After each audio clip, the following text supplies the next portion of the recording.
Good evening, everyone. Welcome to the City of Columbus. It's our monthly meeting, September 24th, 2025. It's a council meeting. First thing on the agenda is to get up and say the Pledge of Allegiance. I pledge allegiance to the flag of the United States of America and to the republic for which it stands, one nation, under God, indivisible, with liberty and justice for all.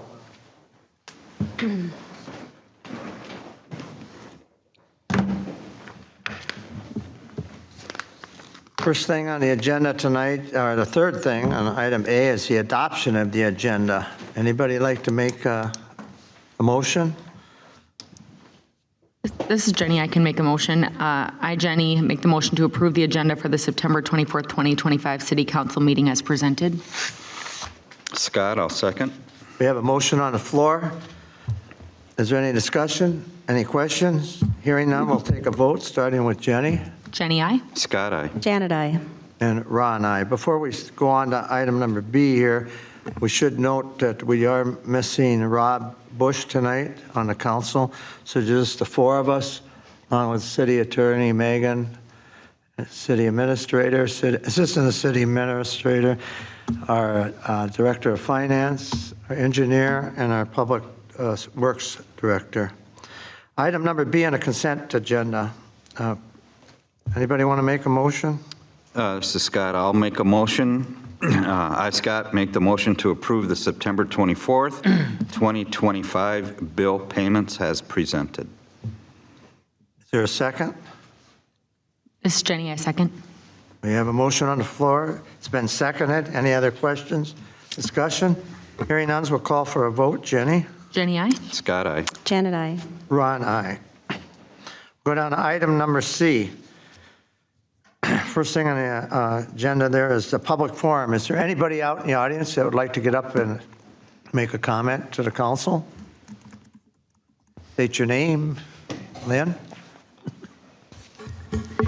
Lynn Carver Quinn, 7540 152nd Lane Northeast.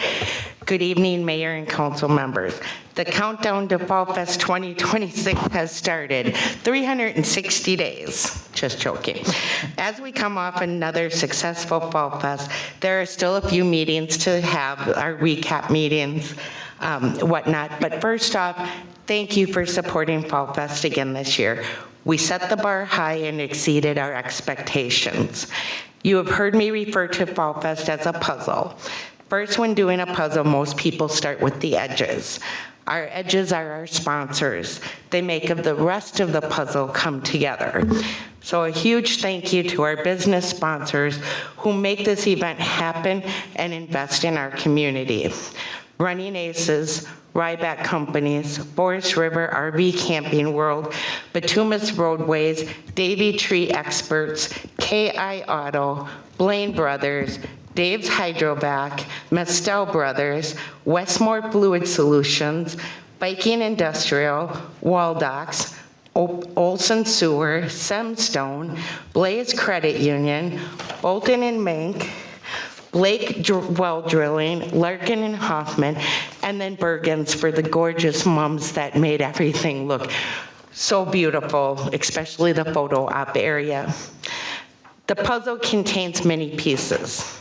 They include the Lions, the car show volunteers, the Fall Fest volunteers, all of them who help make everything run smooth, the executive committee, exhibitors, vendors, the Rockin' Hollywoods, the Ninja Anywhere, the Columbus Elementary PTO, and this year Lori gets her own piece. She's the glue that holds us all together. Next, I would like to thank the executive committee, Jack, Aaron, Lori, and my co-chair, Jenny. We had an amazing committee that worked hard to make this year's Fall Fest a success. Unfortunately, the movie on Friday was canceled, but a shout out to all those that came to the races, especially Dave's Hydrovac. They all stood outside in the rain to watch their race.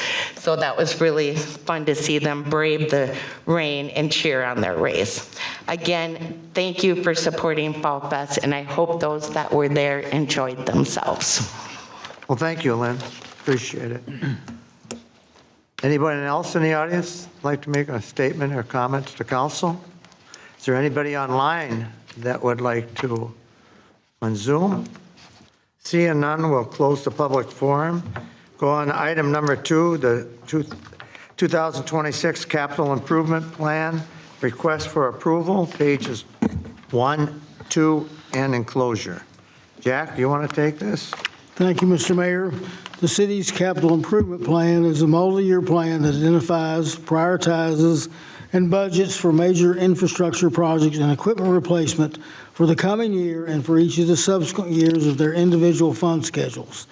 This plan is to be approved by City Council and is used in the preparation of the 2026 budget. The proposed 2026 City of Columbus CIP was reviewed by the City Council at their September 15, 2025 special budget meeting and is exhibited as Attachment 1 in your packet. I also want to make note that this page that is at your seat is Schedule A. It's the first page in your plan.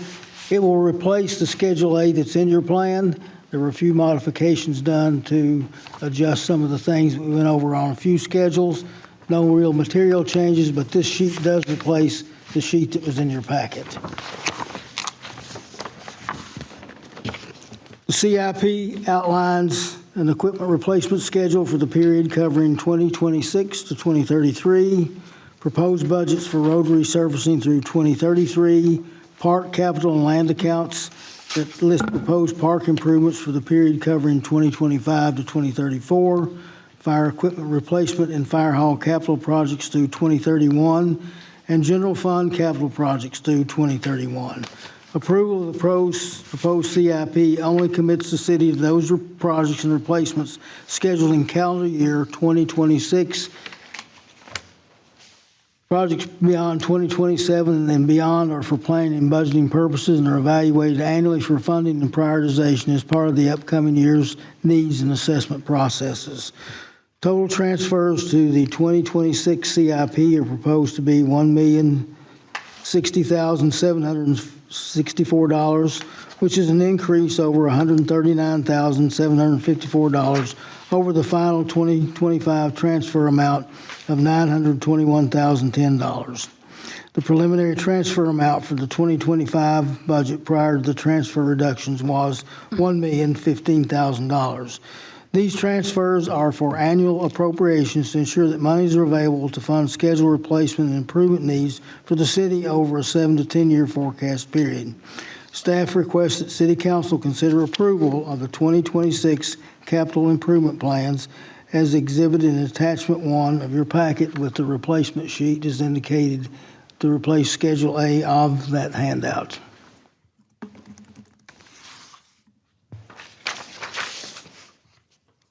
Thank you, Jack. Anybody have any questions on this? I had a whole bunch of questions. I don't know if Jack wants to go over them for the benefit of everybody else or What? That's on the cap. That's entirely up to you, or we can make those adjustments. They're not really. So the questions that I had, excuse me, starting with the Schedule B, I could not get the proposed budget for 2026. I could not make those numbers add up. I don't know if, and neither could Jack, at least on the fly. So I don't know if when you talk about the transfers here, if that's going to make a difference in terms of the amount. This page won't make the difference in the amounts. That amount 669 was the amount we had planned in there. Aaron, if you can put your cursor on the yellow shaded column. Cheryl's driving the bus. Okay. So you can see there's the top line, there's the amount transferred over from, carried over from the previous year. There's three numbers in red, and I think those, I don't have my copy in front of me, but I think they add up, what is it? Okay, so right off the bat, you have a beginning balance that's different than what's on my sheet. Your beginning balance says 231,924. Mine says 982,889. That was a correction that was made from the previous one, so I'm not sure when, And that's, I mean, I'm going by what was in my packet, I think.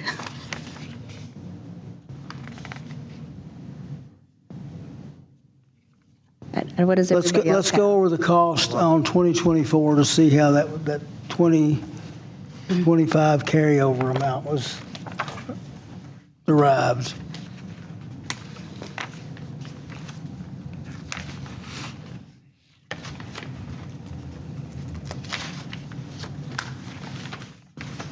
Cheryl's looking for that number now. So I'm just looking. Okay, yeah, so the 2025 numbers are different, and the 2026 numbers are different. So my yellow column is the 2026. Your yellow column is the 2025. Okay.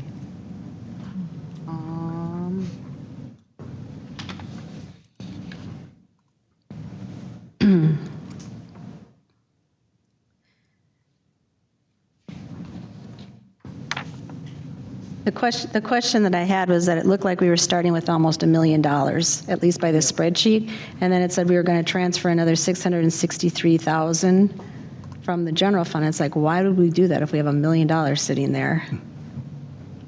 Oh, but if you look at the ending balance from 2023, right, we had 231,000. Our budget is for 2025. We don't have all of the expenses in for 2025 yet, so that's going to make a difference. So if you look at, I mean, the numbers that you're showing there are different than what's on the spreadsheet for 2025 also by a lot. So is that true for yours too, Jenny? Yeah, so I don't know what we got in our, we got in our packet, but the numbers are way off. I just threw mine away. Do you want me to show you, Cheryl? I'm going to look at one other thing. Okay. While I was out of the office, Jack and I were kind of making changes on the fly, so I just want to see what our last changes were. Well, hold on one second.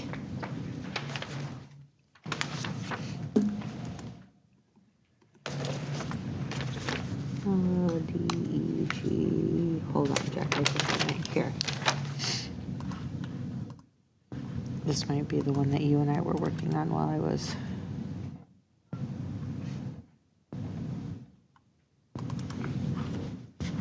These are the packet numbers. Get out of here.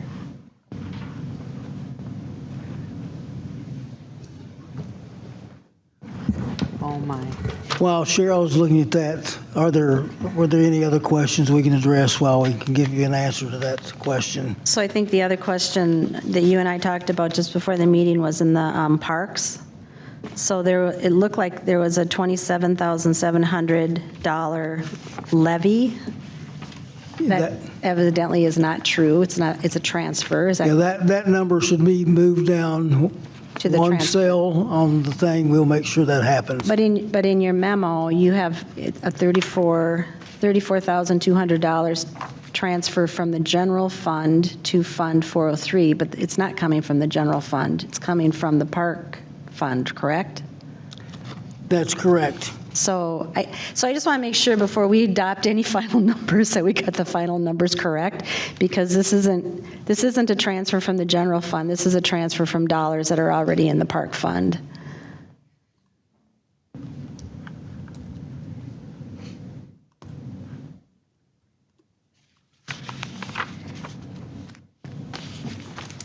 Now, that's correct. That fund would be coming from the Parks Fund. That would be coming actually from Fund 150, which is in the general budget. And because it's the savings that we realize as a result of Ryan not continued his contract with the city and the city taking over the mowing there. So there was $37,500 in his categories. Of that $37,500, we left $6,000 in that other account for contract services.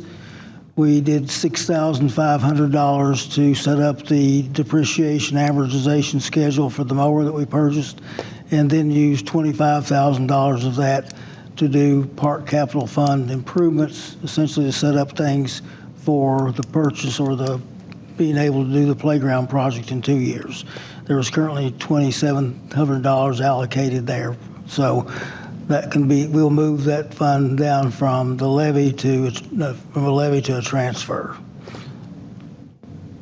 So what's the fund number that the money is coming from? Isn't there two? There's no transfer, Janet. So normally, I'm going to just use round numbers. Normally, we would levy $50,000 for Fund 150, the general park fund.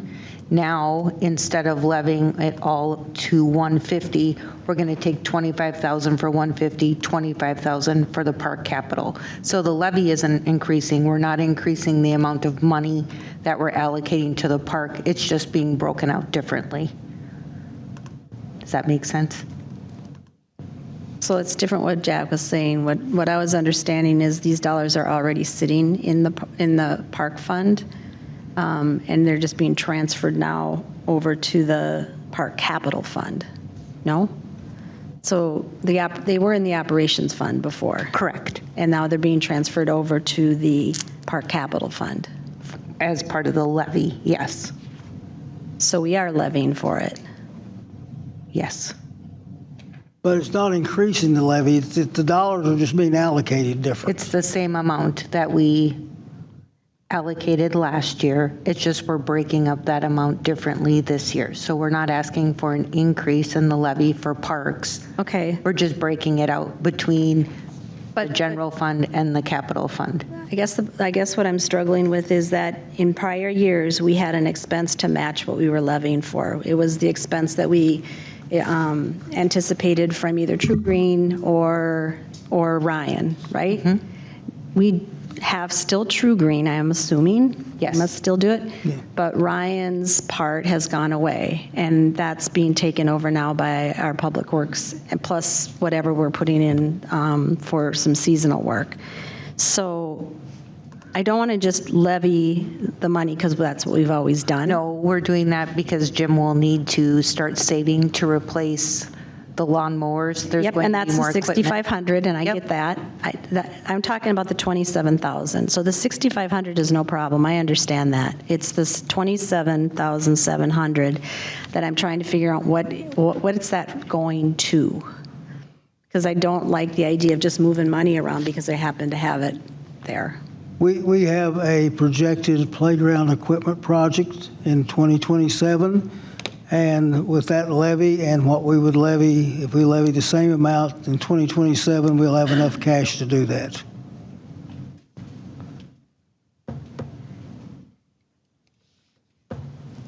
But they've talked about it. They've not approved it. They've not gotten any bids on it. They haven't.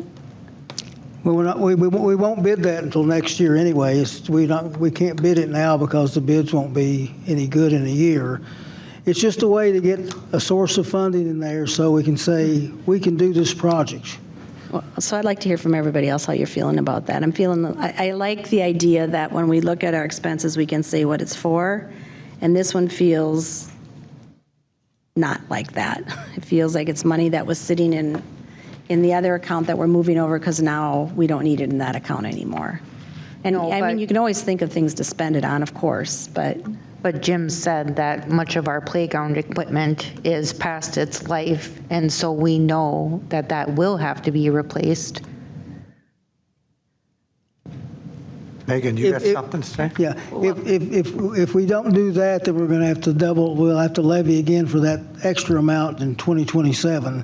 So do we want to place that money in that account now, or do we want to levy for $54,000 in 2027 to make up that gap that we're going to have in that playground replacement equipment project?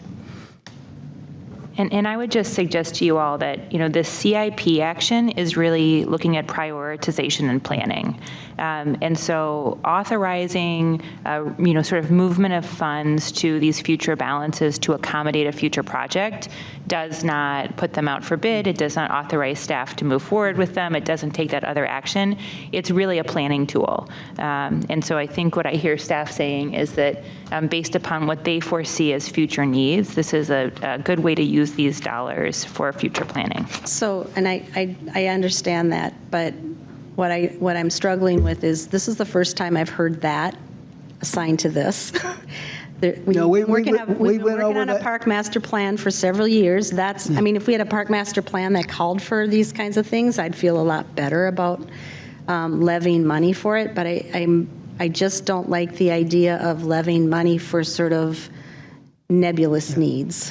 Well, we don't look at it as a nebulous thing, and, we can discuss that, but we did discuss this, and it was brought out at one of our previous budget meetings, that with the change of the way we maintain the parks, Ryan is no longer contracting all of it. Here's what we're going to do to utilize some of these funds, and it's going to go for a project, but that project won't be done until 2027 because we won't have the funds until then. I understand the part about Ryan. That's not what I'm talking about, because that, we have talked about that, and we all agree that that was the right way to go. I mean, I'm just, that's my opinion. I'm let anybody else chime in.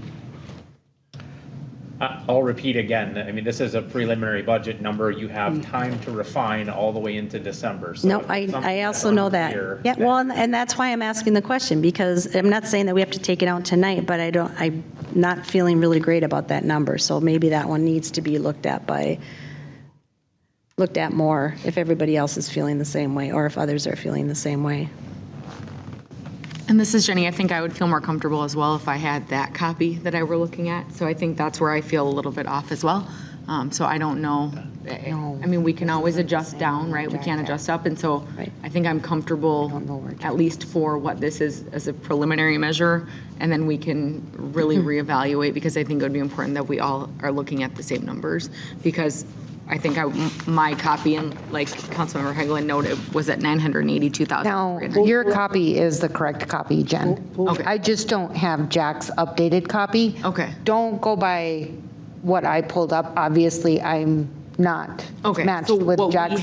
What you have from Jack is the correct version. I was just trying to bring mine up to assist everyone. The copies that you have are the corrected copies from Jack. I just don't have the most updated version from Jack's. Okay, thank you for clarifying. It's correct. That does, okay, so we jumped ahead on the park capital because we were kind of waiting to get the road maintenance question answered. So I think if we're okay with just leaving it as is, but earmarking that for further discussion before the final, I would be satisfied with that. And this is Jenny. I have one question as well. I'm jumping to Schedule C. Are we still on Schedule B? Or can I jump? You can jump wherever you Okay. want to. So one question about the tennis court repair resurface. I know that we obviously under budgeted for that. So now we're levying that additional $52,000 is what I'm understanding. Is that correct? We are proposing a transfer where there's, I think, could you pull that Schedule C up under the CIP? Oh, geez. I'm going to try. Was $78,000 we had in the budget. Correct. And last year when we approved that for a tennis court project, we said we would bid the project and then we would evaluate the cost. And when we evaluate the cost, we make a determination if we're going to go through with it. So we got the bids. The base bid was $126,000. We had 78. So we approved a fund transfer of $48,000 to cover that gap, and we're going to pay that $48,000 back with the sale of the Hidden Park property or with any park dedication fees that we get for future development projects. So one of my questions, and again, I know that this comes out of a different fund, but we had $30,000 that we saved in what we had planned for generators, and so I'm curious why we aren't accounting for that a little bit, why we're pulling from other budgets. So in capital improvement Yes. funds, dollars are allocated to certain funds, you Right. can't move them from the blacktop fund to a building fund. They're allocated and approved for a fund. They have to stay inside of that fund. Okay. Does that make sense? Yes, it does. Thank you for clarifying. Well, I think by what Jenny is suggesting, you could move that money. You could move the money from where we had it in the I think it was just in a maintenance, right, to a capital fund. You just can't do the backwards. So the only other thing I would bring up on this schedule is if you just add a note about the $48,000 transfer in 2025. It's just a bookkeeping thing, but it will remind us that it's an interfund loan. Yes, Yes. and I have that in there. Oh, it's not on my sheet.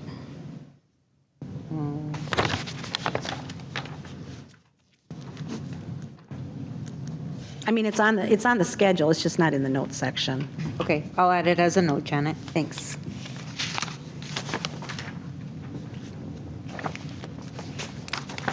So do we want to go back to the road maintenance, the 402 fund?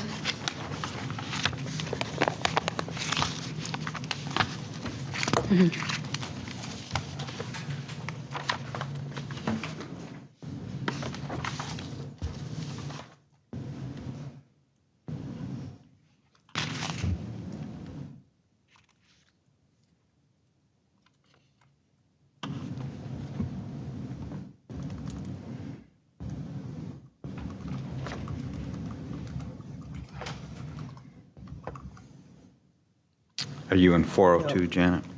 Yeah. Go back to that 402, the schedule. Mine's not right, though, so I don't want to show them that because mine's not the updated version. Can we just work off of paper? Yep, I would say let's just work off the paper. So the question, I couldn't get the numbers to add up. That's the first question. The second question is, if we have almost $1 million carry forward in this fund, I wasn't understanding the transfer of $663,000 into it. Because at the bottom of this, it shows that we're carrying forward another almost $1 million. And I know that this is the fund that we talked about having a fair amount of cash kind of sitting there. And I wasn't at the Monday special meeting where you guys may have talked about this, so if it was something you discussed, sorry for bringing it up, but I just didn't understand it. One thing that I can add to your question. And for you also, I don't see calcium chloride on this budget. Say that again? I don't see any calcium It's chloride. not on there, it's in operation. Okay, that's why, okay. So if you notice in 2025, we gravelled and we did some crack sealing. We did not do any other projects, right? Right. We should have, but we didn't because we've been talking about Hornsby for the better part of 2 years. And we weren't sure where or how we were gonna pay for it. So I opted not to do any projects that would have reduced that fund down in case we had to use this fund to pay for Hornsby Street, which was, I'm gonna call it roughly $700,000, right? Which then we would have only rolled over 300, right? So the reason that this fund is higher is because I didn't do anything this year, and I would have if we weren't holding off because of Hornsby Street. Now, we're trying to get money elsewhere, but, you know, at that point, we talked last year, like, I'm not gonna do anything in 2025 because we don't know where this money's gonna come from, and if I have a project, then we can't take it from here because I'll wipe it out. No, Does that make sense? No, it totally makes sense. It doesn't, I mean, I was more focused on the 2026, I can't get the numbers to add up correctly. That I can't help you. Yeah. And in Jack's memo, it talks about a $663,588 funds transfer from the general fund to Fund 402. And if you add up what you have at the top for blacktop budget, crack filling, and gravel and limestone, that adds up to $663,558. But I don't understand why we're transferring money in for that when we have plenty here to cover it. Because I'm gonna spend it. I have no doubt that no matter how much we throw at you, you will spend it, but. So a couple of things, you know, I pushed out some projects from last year, right? So, you know, I have a couple of projects set up for next year. and I have to adjust. So if you look at the project list, you can see like in 2027, there's a Camp 3 155th project. That's gonna get moved around because that's the same year that they're doing the roundabout. So I don't wanna be doing our project at the same time they're doing theirs, so we're gonna be moving some stuff around. But, I mean, I don't wanna sound like I'm a huge spender, but. Well, I mean, We're gonna utilize it. I mean, when you look at this worksheet, and these worksheets are really helpful because it shows how you're going to cash flow it, there is no cash flow problem. Look at the bottom line, right? No, I get that, but So- if you look at it, I have, basically what I have going across here are steel coat projects, right? Every year I look at different projects and I add them in. They're not necessarily pushed up to the top all the time. You know what I mean? So I have a project list that I have down on the bottom. I go out 2 years because I can't, I mean, I could put a bunch of projects on there, right? But it's a mere guess. So as we've talked about, Notre Dame, right? I mean, that thing popped out of nowhere, right? So this is a very fluid sheet.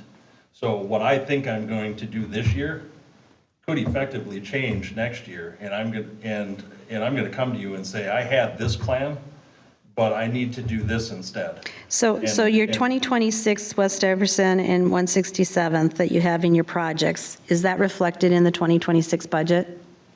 Yes. Okay, that's fine. Yep. So you don't need to justify what's in there for projects, because I think that's fine. That's not what I'm Right. questioning. My question is, I can't get the numbers to add up. And I don't know why we would transfer 600 and some $1,000s in when it looks like we have adequate dollars to do what you want to do and still have being able to cash flow future projects. This is Jenny. My only concern would be that we already would be planning for West Iverson and 167th, and then would also need to do Notre Dame. And Notre Dame is going to be very expensive, and we all know that that needs to happen. And so, We don't know what we are doing with Notre Dame, though. no, right, but I also know that that will either bump all of these other dates back, that's not going to wait until 2028. So I mean, so to add on to your statement, we don't know what we're gonna do. We know the minimum price is, I don't remember, 300 or 380. That's the minimum cost. If we decide that we're going to, rebuild the whole road and make it to a 10-ton, and we're gonna put sidewalks and do all that stuff, it's gonna be $3 million.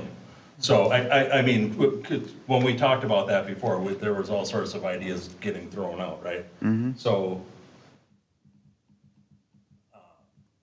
I guess what I'm saying is, I have projects that I can throw in here, that I will throw in here. I just don't push them all the way out there. So as a general rule of thumb, we're spending close to $600,000 a year every year. Last year, I think we spent 900, 700. I mean, it was a huge chunk of money, right? So I mean, this would look totally different if I would have spent 600 in 2025, and next year we're gonna spend 770. The year after that says 515, but I don't have any, if I had taken, add the 2027 blacktop project in there, that's another 400,000. So, you know what I'm saying? I just don't have the big projects in there. I have the every 6-year seal coat numbers in there.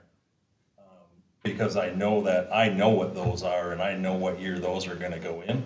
Everything else is fluid after that. But you said you included the Iverson and the 167. Iverson's in there, yes. And then So 167. next year, it's $770,000. That's roughly what we're gonna spend, right? We gotta go out for bids, and, I could be off on my number a little bit, it could be higher, it could be a little bit lower. But as a general rule of thumb, that's what it's gonna be. And we're gonna spend that $400,000 to $800,000 a year on maintenance. Ms. Jenny, can I ask, has there been any movement on any studies or anything on Notre Dame yet? Again, I'm not trying to say we need to plan for that now, but I have concerns about that road and just the quality of it now. And so I know that you already have other projects planned, but do you know, has We there haven't been done anything else with like that? Notre Okay. Dame. And I'll go off a recollection. I don't know I don't know that we were approved to do anything. No, I think we were. Didn't we approve the Let's say- soil boring? Just the We boring. The talked borings. about it. Yeah. I think we talked about getting an estimate, but I don't, And borings. an estimate for borings, but I don't know that we were approved to do borings. Not that I remember, let me say that. So I think, Jenny, I mean, even where we are at right now, once we know what we're going to do and we put this on, this isn't going to be a next year project.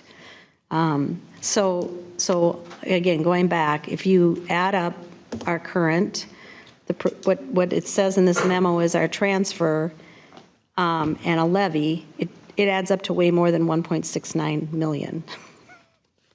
So we have to figure that out. Despite all the other interesting conversation about projects, we have to figure the number out.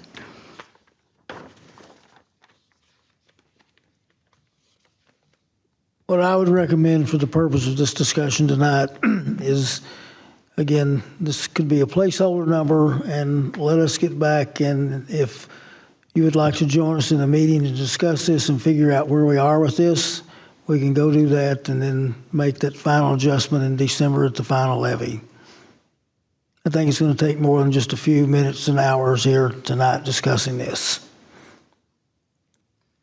I second that, Jack. This is what we've done, what'd you say, 9 meetings on this so far, the budget? I was being sarcastic, but What? We haven't done 9 meetings on this capital improvement. Well, we've You had done, one. we've done enough of them. We but did one. Let's put it off. I missed it. Oh, I was okay. sick. Well, should we put it off till December or another?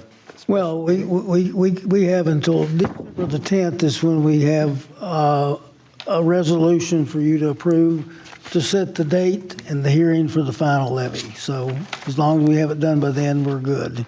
You know, I guess I don't mind pushing things that are a few tens of thousands of dollars in question.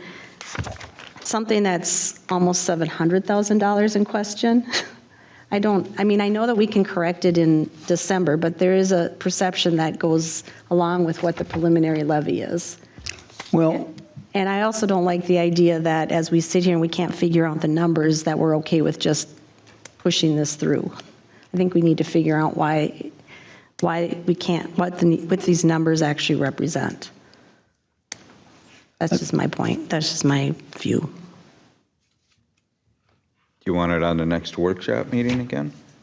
Well, we have to have this submitted by the end of this month. It's We have- 24th. Tuesday. Yeah, so I mean, there will, Oh, our you next do it in the meeting's next day, October. and that's about as much time as we have. I can say that if you look down on the bottom where that budget summary is down there, those are my numbers.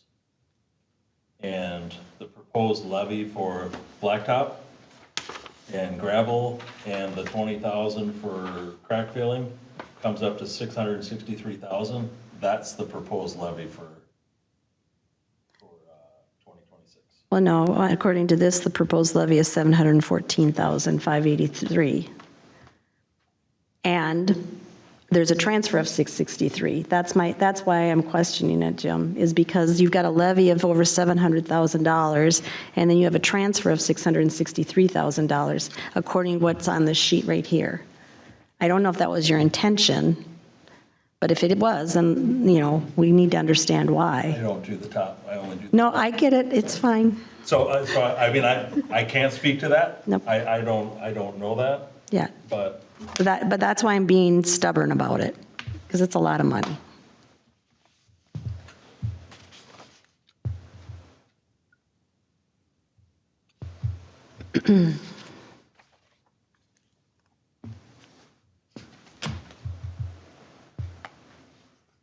And I mean, we just got this yesterday.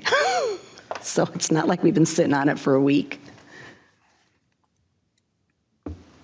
Janet, where are you seeing the transfer? It's in his memo.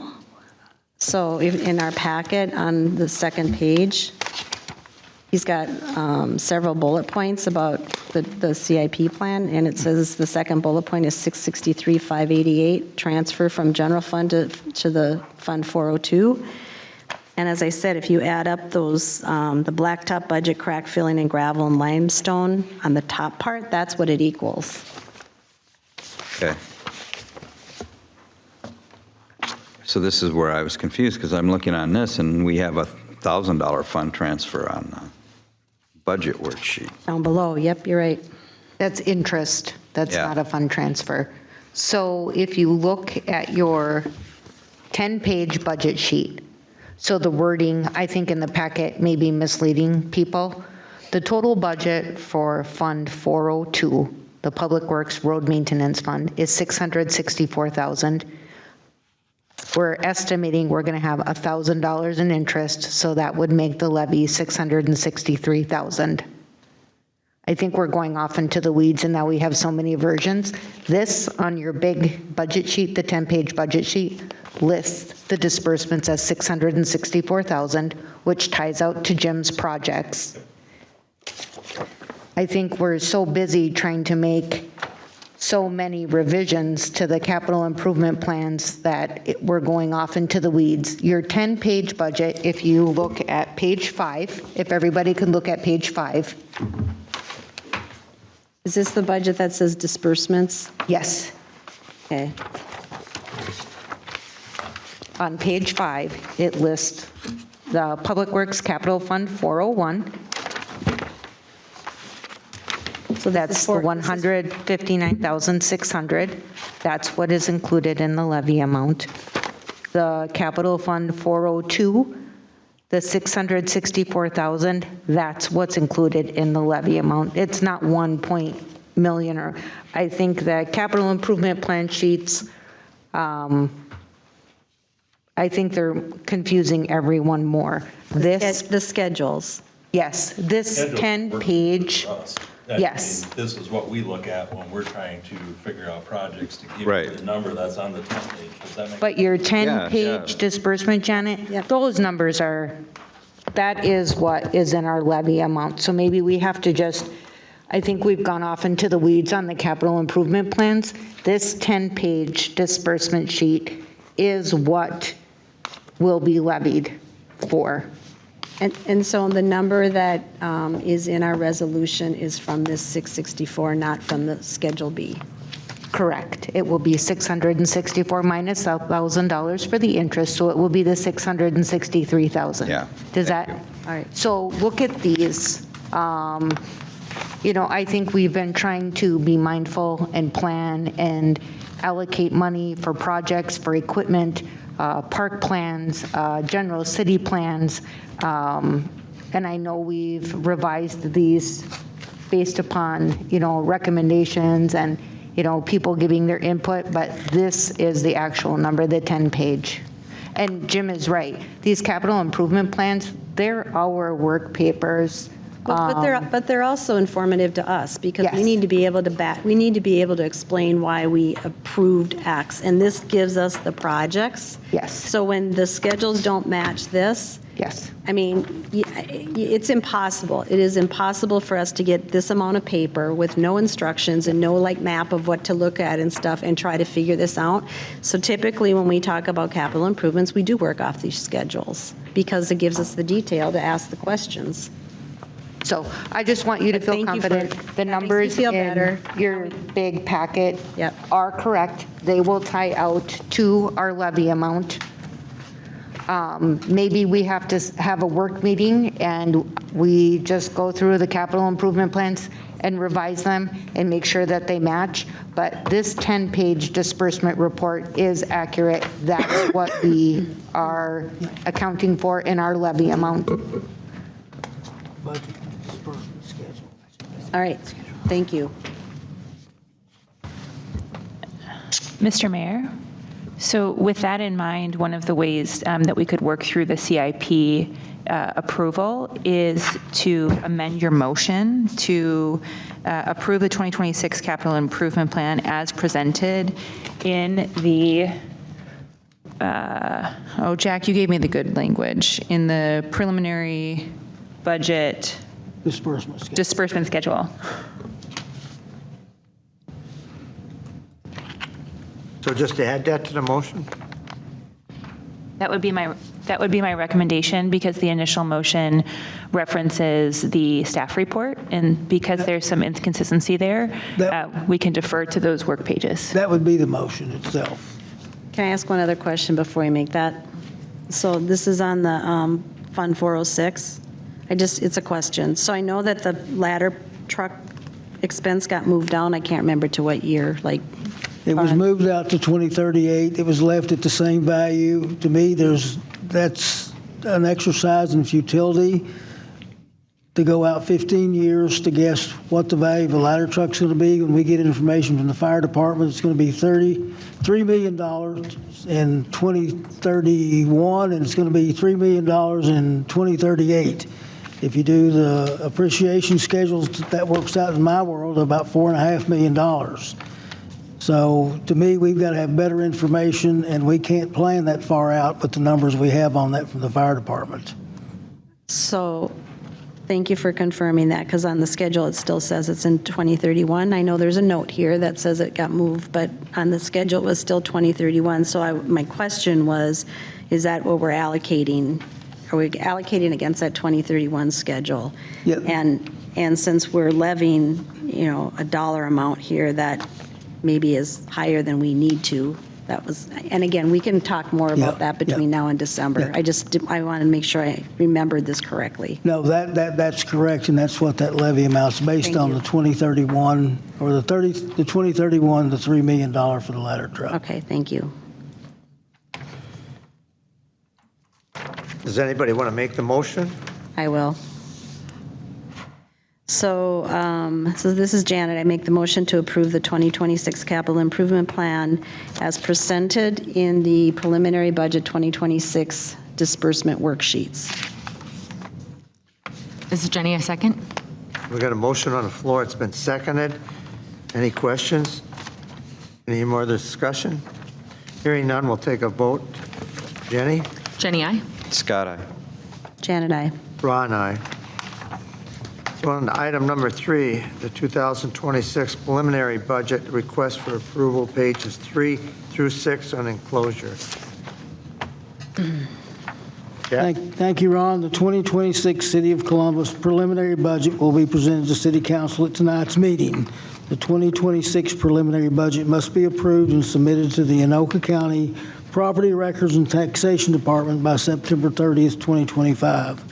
The final city 2026 budget and certification forms must be submitted to the county by December 29th of this year. The City Council began their discussion of the 2026 preliminary budget on July 1st, 2025, and concluded their review on September 15th, 2025. The 2026 preliminary budget has been a topic at 5 council, 3 workshops, and 2 special meetings during this period, and the proposed levy was reduced from 8.5% to 3.4% over the course of these discussions. The preparation of the 2026 preliminary budget faced a number of challenges that include budgets for 2024 and 2025 included no general levy increases, and inflationary costs over the last 2 years have added additional expenses that had to be addressed in this year's budget. The 2026 preliminary budget was burdened by cost increases in general obligation bond payments of $61,000 and fire and law enforcement contracts of an equal amount for 2026. The city is obligated on the bond repayment schedule to the bond repayment schedules and by the agreements with the Anoka County and City of Forest Lake for cost of outsourcing public safety services. Decreased transfers to city capital fund accounts in the amount of $81,000 were used to balance the 2025 budget. $46,000 have been allocated to the 2026 preliminary budget to begin the process of making these funds whole by 2027. As of September 15, 2026, the proposed preliminary general fund expenditures for 2026 would be $4,979,749,000, and this includes the EDA levy of $87,650, or an increase of $131,743 over 2025 expenses. When non-levy revenues for 2026 in the amount of $606,000 are removed from the total 2026 general fund cost, The levy increase for 2026 would be 3.4%. Wages and benefit amounts for the preliminary budgets are based on the 2025 pay plan.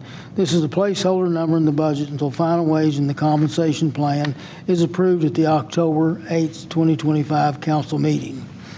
The city and county have HRA programs, both with separate levies and essentially the same responsibilities. Neither of these are a part of the general fund budget, but are included as special levies on the preliminary and final tax statements issued by the county in November 2025 and March of 2026. As the city is part of the county HRA program, it is recommended the city reduce its 2026 HRA budget from $126,000 in 2025 to $5,000 for 2026. While this decrease is not part of the general fund levy, application of the HRA reduction would be an equivalent of an increase in the levy amount of $27,242 in 26 over the 2025 total expenditures. This combination would result in a levy increase of 0.0063%, or a little over 0.5%. Water and sewer enterprise accounts are not part of the general fund levy and are paid for user fees. Their budgets are set independent of any city levies.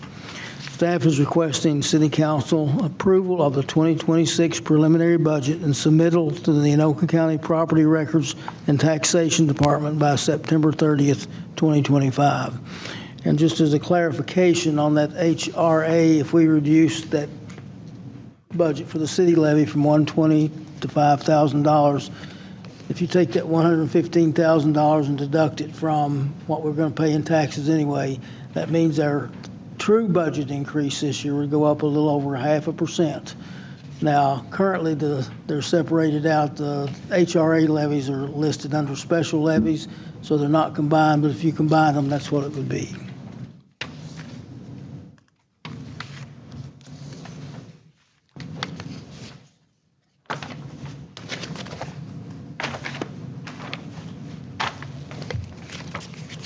Oh, here we go again. Any discussion about this one? On the preliminary budget?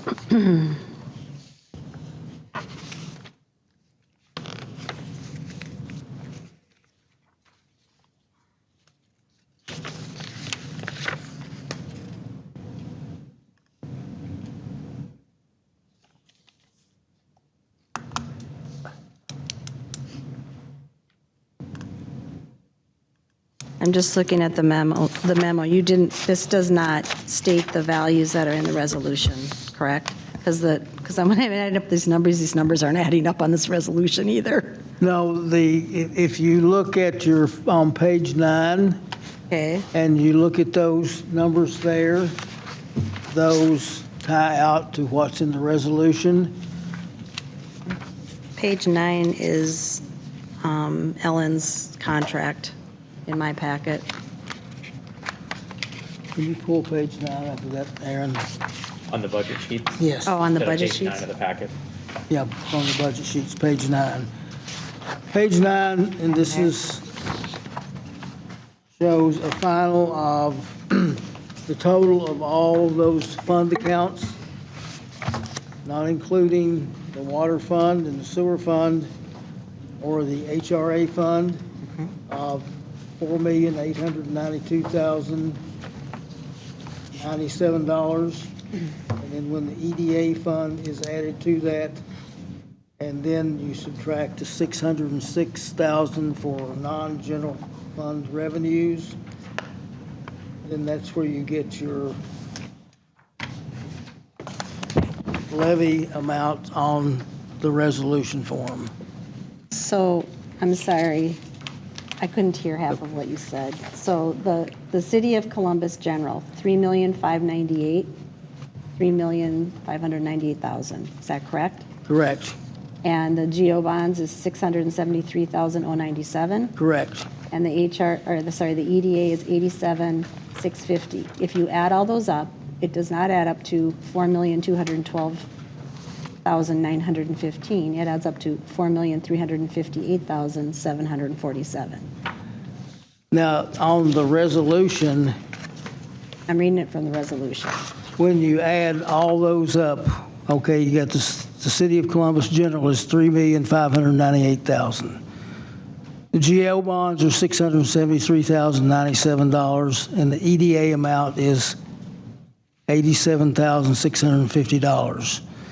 So when you add those up and then the Sunrise of $15,000, that should give you the $4,373,747,000. So I'm just saying the first three numbers on your resolution do not add up to what you show here on the 225. They don't add up to that. That was the 2025 Columbus preliminary levy.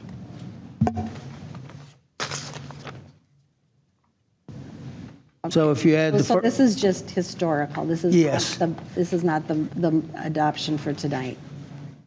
No, not the adoption tonight is the total capacity-based levels. Okay, got it. Sorry, I thought this was the motion or the No. resolution we were passing tonight.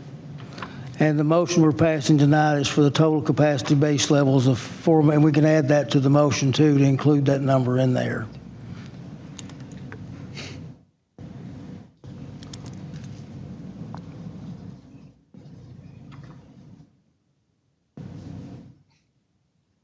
So you got me confused, Jack. That's the first motion or both motions?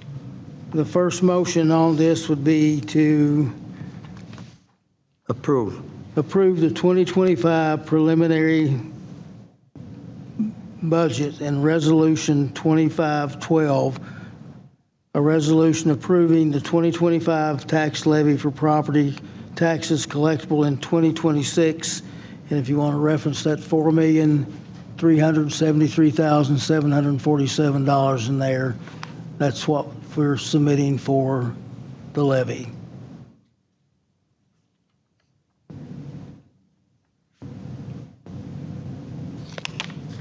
So it's got, after it and that motion number 2, what's that one about? This is there's another motion we need to make to set the hearing date for the final hearing for the final budget. Okay, all right, all right. Any other questions, statements, comments? I'm sorry. I mean, I must just be dense or still in a brain fog, but shouldn't those first three numbers on this resolution add up to something different than what you have on there? The bottom number, the $4,373,747 is correct, Yes.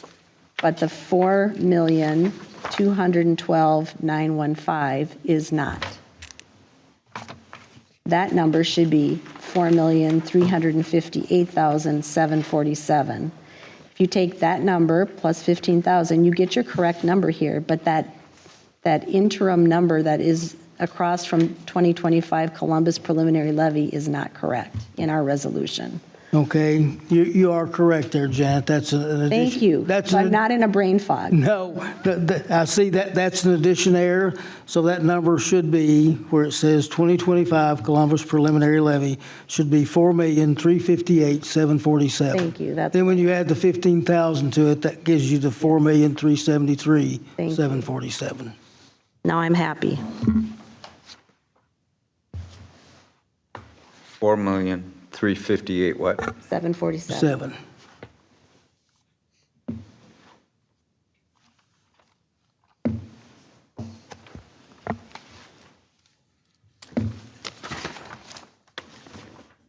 Okay. Any other questions? Comments? Hearing none, I'll make the motion. I, Ron, make the motion to approve the preliminary budget for 2026 and Resolution 25-12, a resolution approving the 2025 tax levy for property taxes collectible in 2026. Can you say with the corrections noted in our discussion? Or the actual number, What's the actual number again? right there. The correction and the actual number is $4,358,747. $358,747. This is Janet, second. We got a motion on the floor. It's been seconded. Any other comments, questions, statements? None. Hearing none, we'll take a vote. Jenny? Jenny, I. Scott, aye. Janet, aye. Ron? Aye. Now we'll go on to motion number 2. I, Ron, make the motion to approve the resolution 2513, a resolution setting the date for the final budget and tax levy hearing for December 10th, 2025 at 6 p.m. at City Hall. Scott, I'll second. Got a motion on the floor. It's been seconded. Any other discussion, questions? Hearing none, we'll take a vote. Jenny? Jenny, I. Scott, aye. Janet, aye. Ron, aye.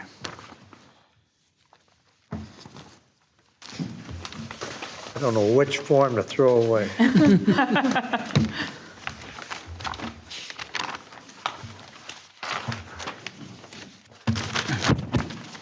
We'll go on to item number 4, Career Enhancement Opportunities Contract, CEO, pages 7 through 19. Thank you, Ron. Career Enhancement Opportunities. And the City of Columbus entered into a professional service agreement on October 30th, 2023 for human resources consulting support. The second amendment to this agreement was approved and an extension of the contract to December 31st, 2024. The third amendment was approved on May 28th, 2025, retroactive to January 1st, 2025, and extended this agreement to August 31st, 2025. The City Council is requested to consider a new professional service agreement with CEO to continue HR consulting services and support. $9,900 for human resource consulting services has been included in the 2026 preliminary budget to fund this cost in 2026. Continued service through 2025 will require a fund transfer to cover over budgeted costs incurred between June and August of this year. City Council is requested to consider approval of the professional service agreement, Contract 2, with Career Enhancement Opportunities for the term, conditions, scope of work, and deliverables as exhibited in attachment 1 of your packet.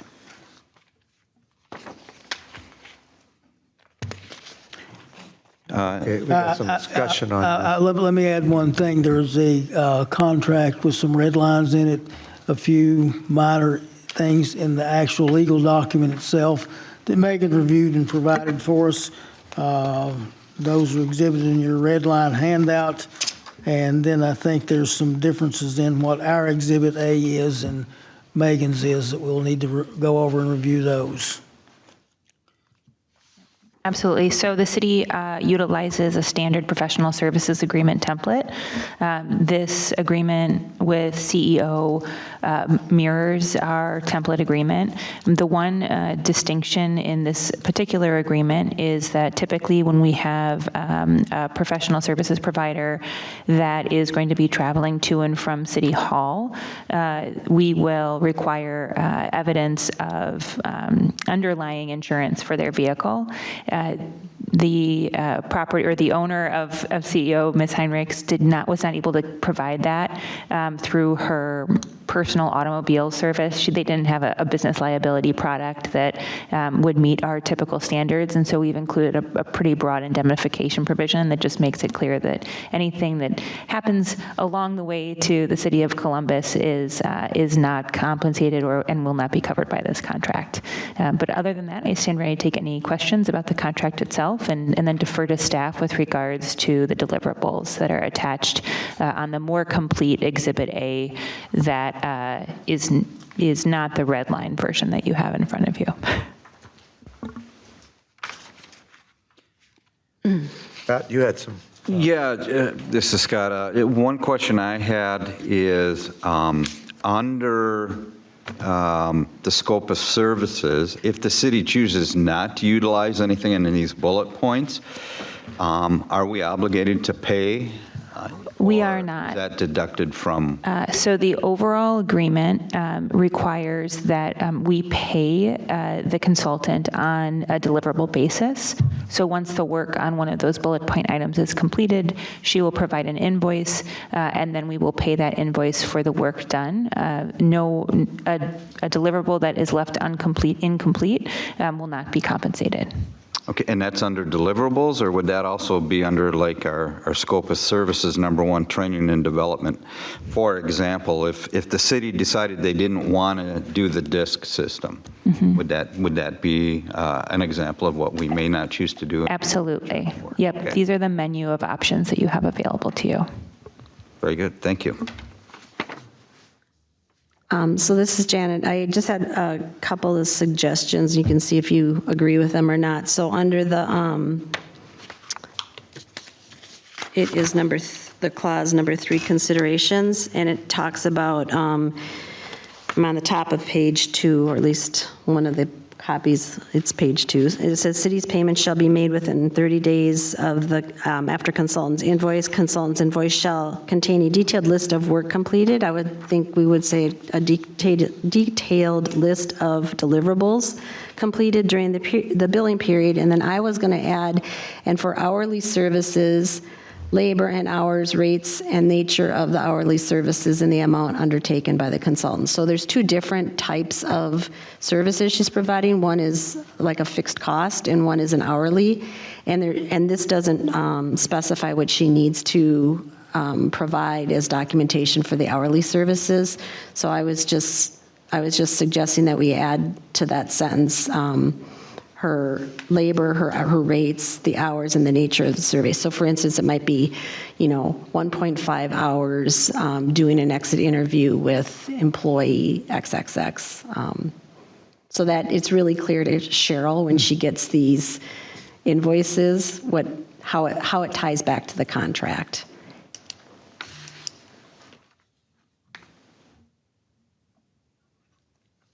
And I just know in the past that's been a little bit hard to figure out sometimes. So I think we can revise this term to say city's payment shall be made within 30 days after consultant's invoice. Consultant's invoice shall either contain a detailed list of deliverables completed during that billing period and/or hourly services as authorized pursuant to Exhibit A. And we do not name Exhibit A. So I think that would be the structure to be able to facilitate both of those types of product. Right, I just think it would be helpful for Cheryl when she gets these, because we have a not to exceed amount, I think, on the hourly services. And so by having her spell out how many hours and her rate and, what that equals, then it's really easy for the accounting staff to be able to flag if we're getting close to that not to exceed amount. And I just know we've had a problem not a problem, but we've not done as good a job on that part as we have in the past, or she hasn't. And then my other suggestion would be on the listed deliverables, not on the work scope, but on the listed deliverables. I would be a little bit more prescriptive about exactly what you want to see. Because again, that's also been something that's been a little, we think we're getting one thing, she thinks she's supposed to deliver another thing. So, if the leadership training, right now, the first bullet is leadership training sessions and quarterly discussions. It'd be the facilitation of one leadership training session with training materials, because that's what her deliverable is. Recommendation for training topics, co-develop co-develop with leadership a sustainable training program to align with city council and operational priorities. So then that way it's really clear those are the deliverables for her and for us. And I can give these to you, Megan, so you don't have, so I have a few of those kinds of comments, and I can read them off, or I can just give them to you and you can see if you want to incorporate them, but they're just being more specific about what they are so that she knows exactly what it is we want to see back from her. I don't want this to be a sort of oral, like, well, I told Jack that blah, blah, blah. It's like, I want a report that's written. If you just want to give those comments to us to I add. can do to it, that, yeah, just in the interest of time. And it doesn't change any of what we're asking, it's just putting more meat on it.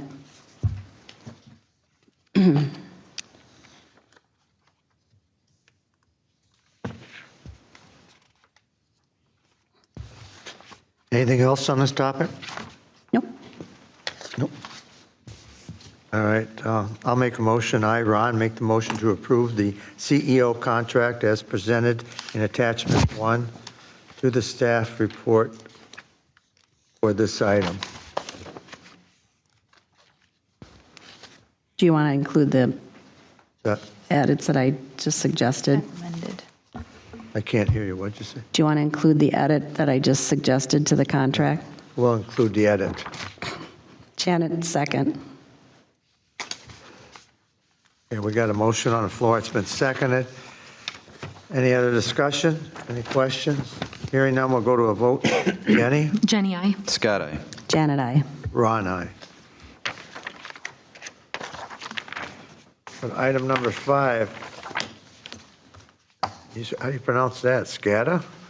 Control System Upgrade Proposals, pages 20 through 24.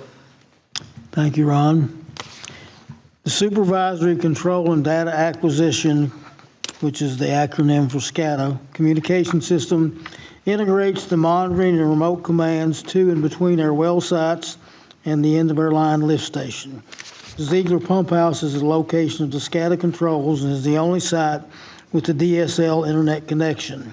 All 4 sites communicate via radio.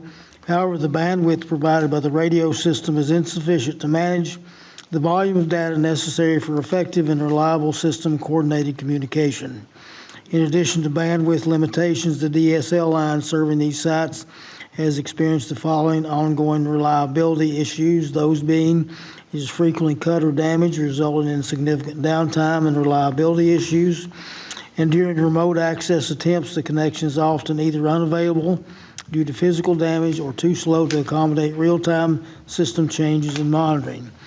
Upgrading the current system with the equipment proposed by InControl would provide faster and more reliable data transfer rates, elimination of reliance on vulnerable buried cable as our means of linking these sites, and more secure and improved remote access with minimal disruption.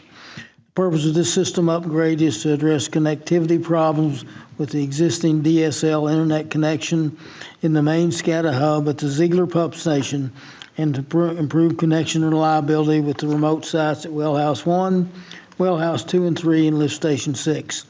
To address these problems, staff proposing the transitioning SCADA system from DSL and radio connections to a cellular-based interface. This upgrade would ensure better system integrity, reduce downtime, and enable enhanced coordination of the operation of our separate well and pump sites. Costs to operate our current system are $260 a month. In comparison, the proposed cellular operation option, which offers a more reliable alternative, is $120 a month, plus any applicable taxes. Staff recommends approval of the InControl proposal in the amount of $25,262 exhibited in Attachment 1. Funds are available for this system upgrade from our Water and Sewer Enterprise Fund accounts. And with that, I can answer any question. Any question? Almost any question. So if something breaks down in their system, they pay for it, we stay the same? We paid a $25,000 to initiate? So what it is, so $25,000 is the cost of hardware and programming. Inside of that system, our SCADA system, or SCADA, however people pronounce it, slightly different. What that allows us to do is, if I'm sitting right here right now and there's an issue with our system, I can look at it. I can manipulate it. I can do different things. Or just see what's wrong with it, or see if it's operating properly, right? So, I mean, you can do different things. The more money you spend on SCADA system, the more access you can have, right? Ours is in the infant stages, I'm gonna say. We didn't spend a ton of money on it. We have a lot of visual capabilities. We don't have a lot of adjustability capabilities. But what we see when we look at our system, when you pull it up, it basically is a crayon drawing of the system.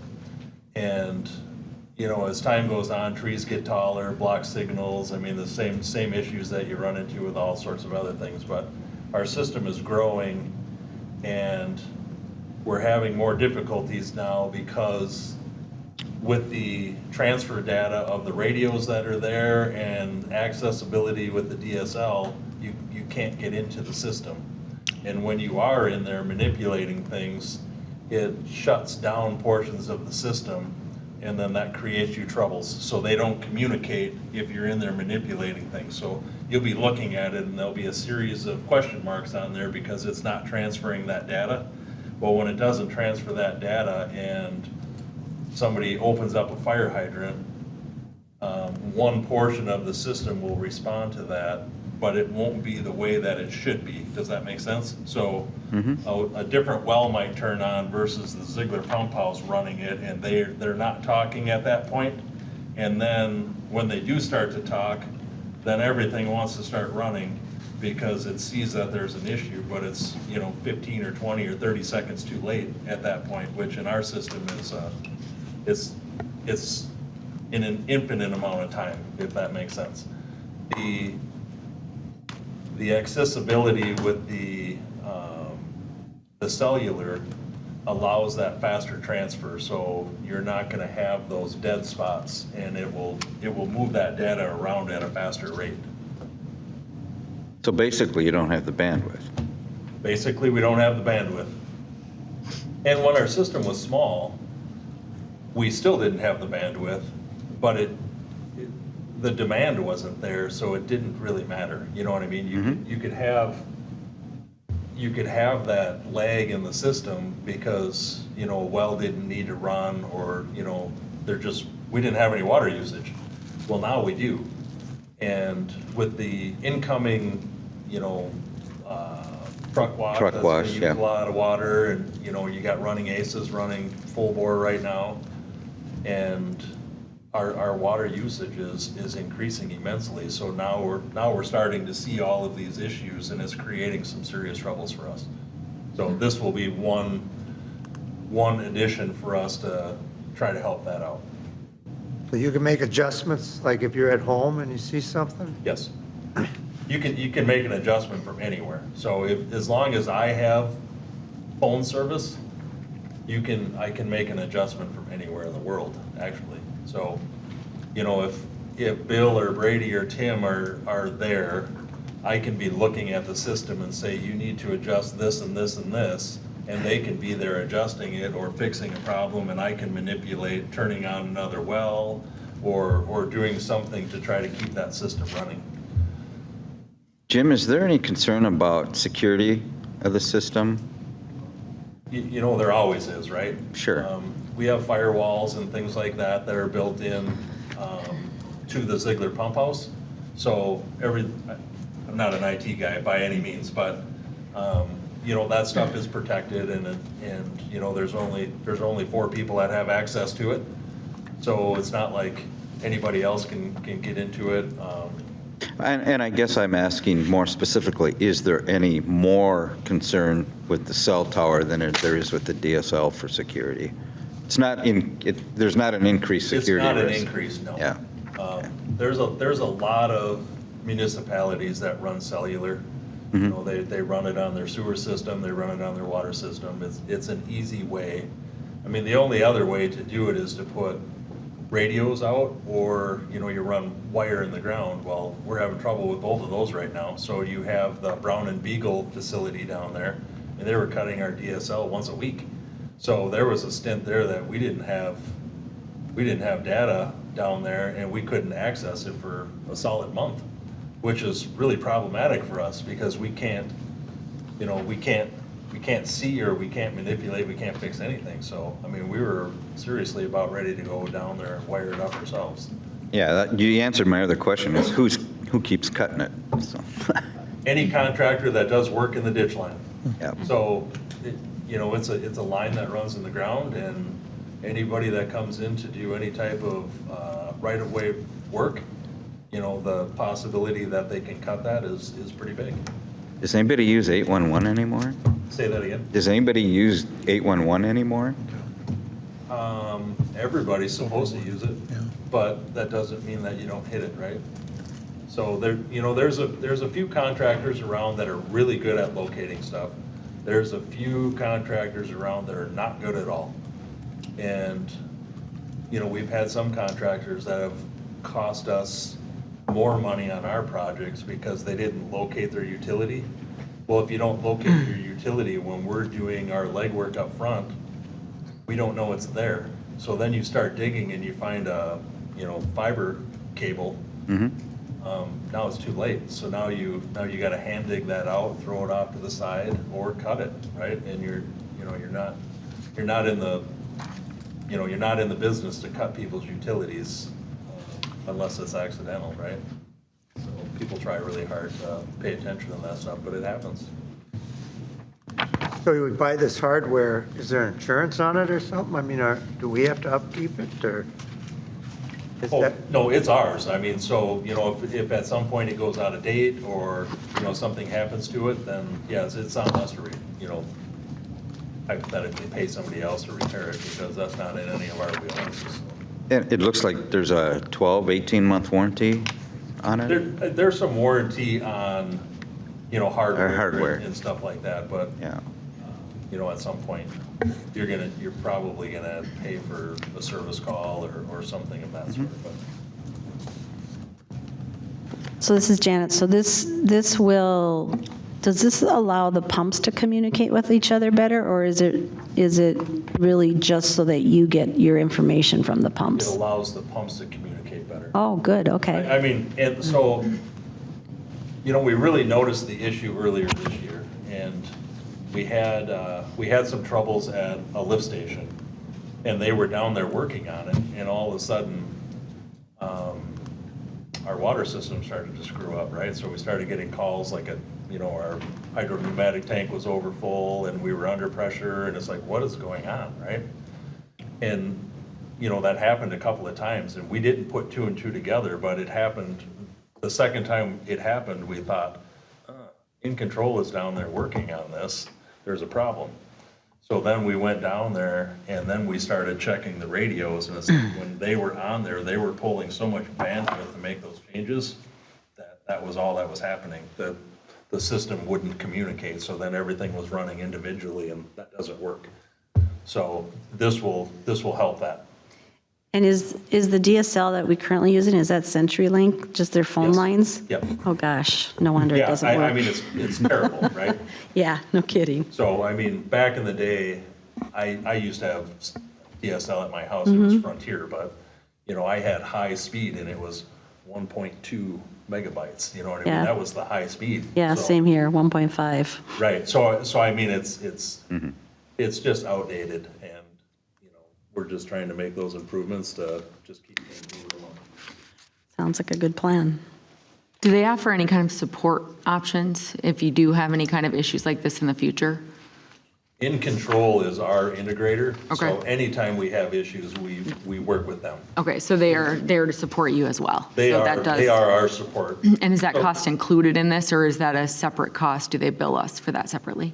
Do you know? If we call them out as a general rule of thumb, it's a cost for whatever we're having them work on. So, if they put this in, there's a warranty on this, so if they put this in and in 2 weeks after they have it in there, we're having difficulties, they're gonna come back and they're gonna make it work, right? So we wouldn't pay for that. We're gonna pay that $25,262, and they're gonna install this and it's gonna work when they're done. Okay, perfect, thank you, Jim. any other questions? Having none, Yeah, I'll make the motion. Mrs. Scott Wendell, I make a motion to approve the In Control proposal for the SCADA system upgrade as presented in attachment 1 of the staff report for this item. This is Jenny, I second. we got a motion on the floor, it's been seconded. Any other discussion or questions? Hearing none, we'll take a vote. Jenny? Jenny, I. Scott, aye. Janet, I. Ron, aye.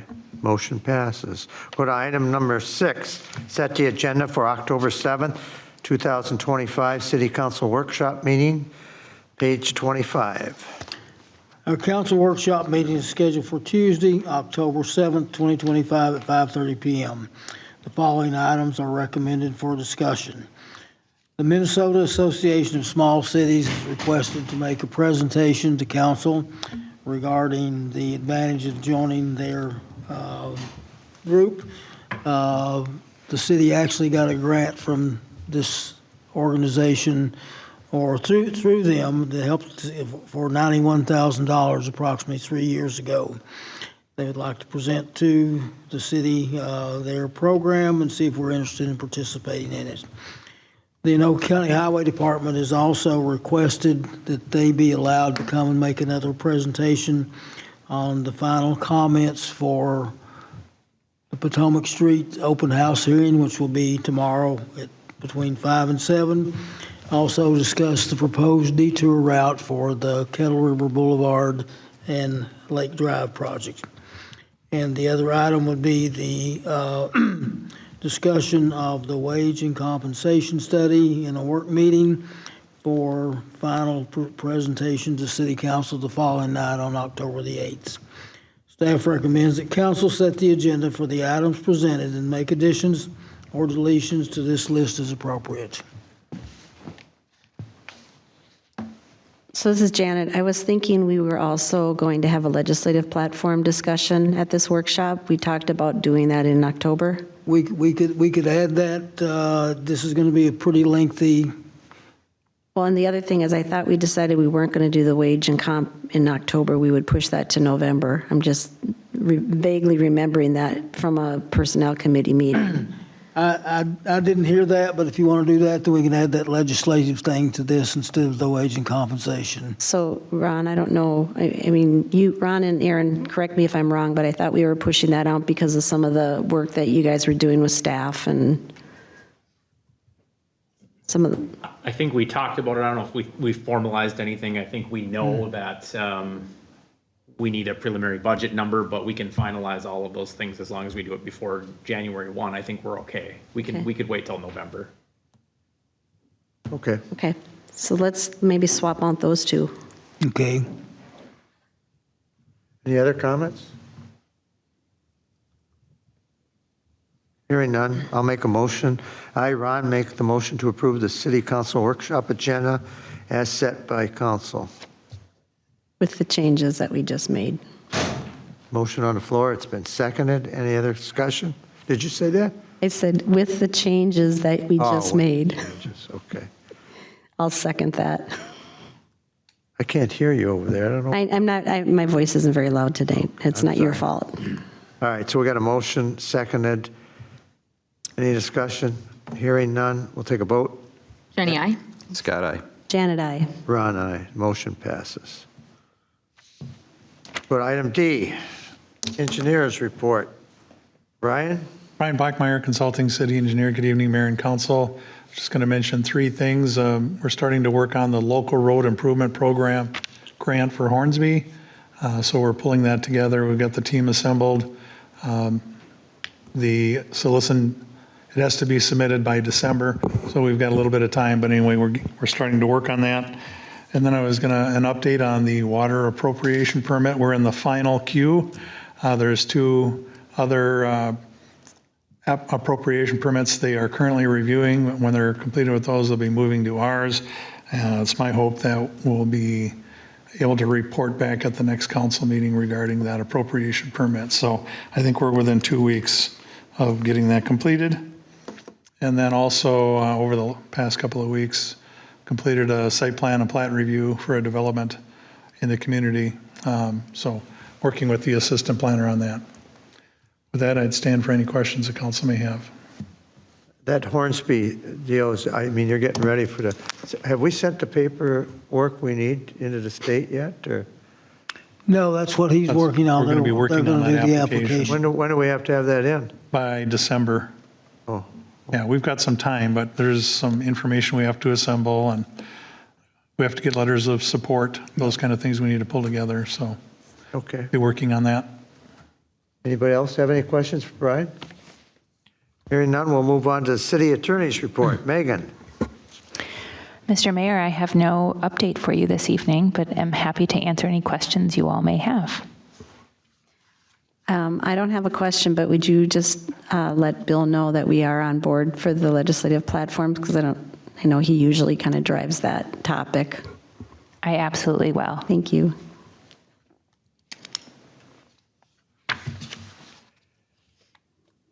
Anybody have any questions for Megan? Thank you, Megan. We'll go on to the mayor and council's report. Jenny? This is Jenny. Coon Creek had a watershed meeting on Monday. Nothing major to report there beyond notice of a retirement.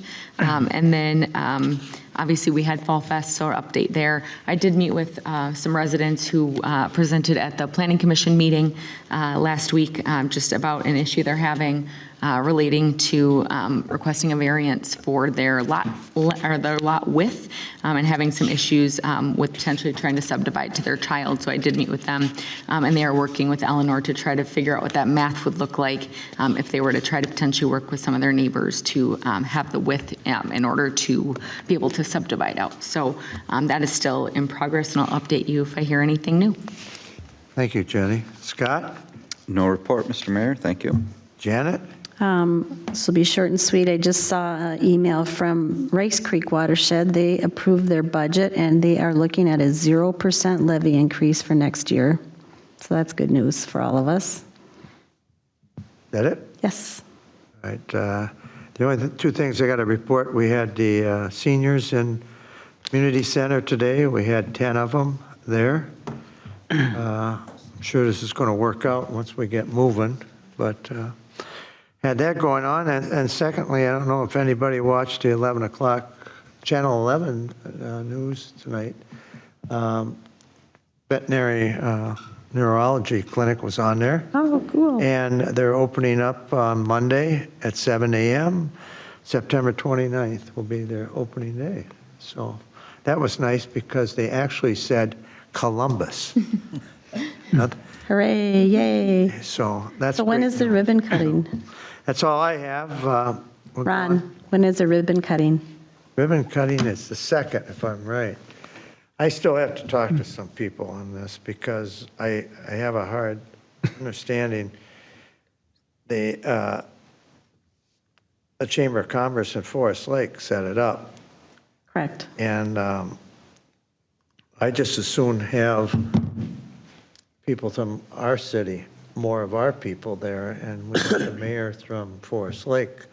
I don't know if he's coming or not, but I just think that there's an invitation, and it was just given to me, I think. But I really think some staff members should be there. Maybe Ellie, maybe, I mean, definitely Jack, and maybe as many council members as we can. I don't know what everybody's opinion is on that, but it's 3:20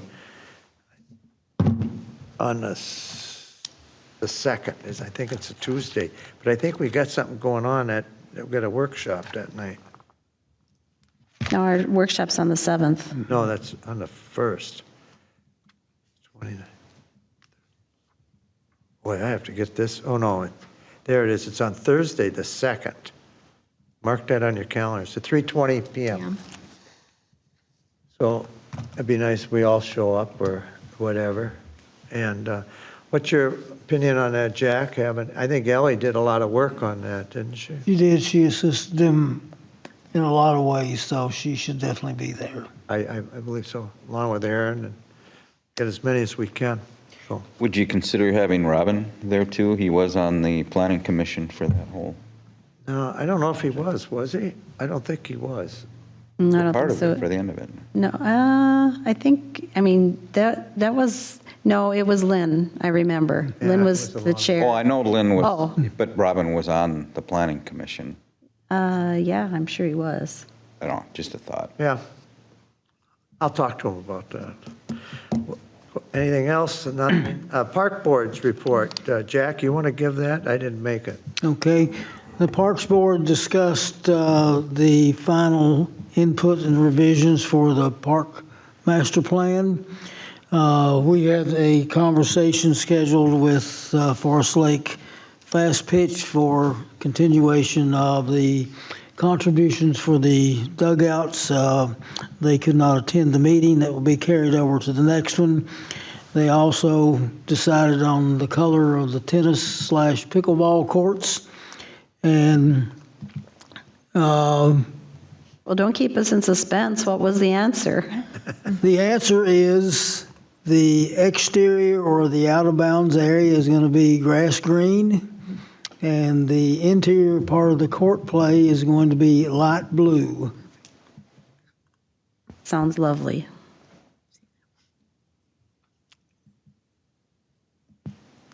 And that was, we reviewed the budget for the parks, and they were extremely happy and thankful for the support of the city council for the tennis court project and hopefully going forward with the playground project.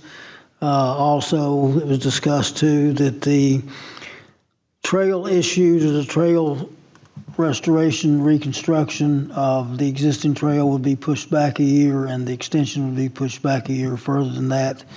And hopefully we'll know a little bit more about what our revenue flows are in that parkland fund from park dedication fees or land sales to cover that project.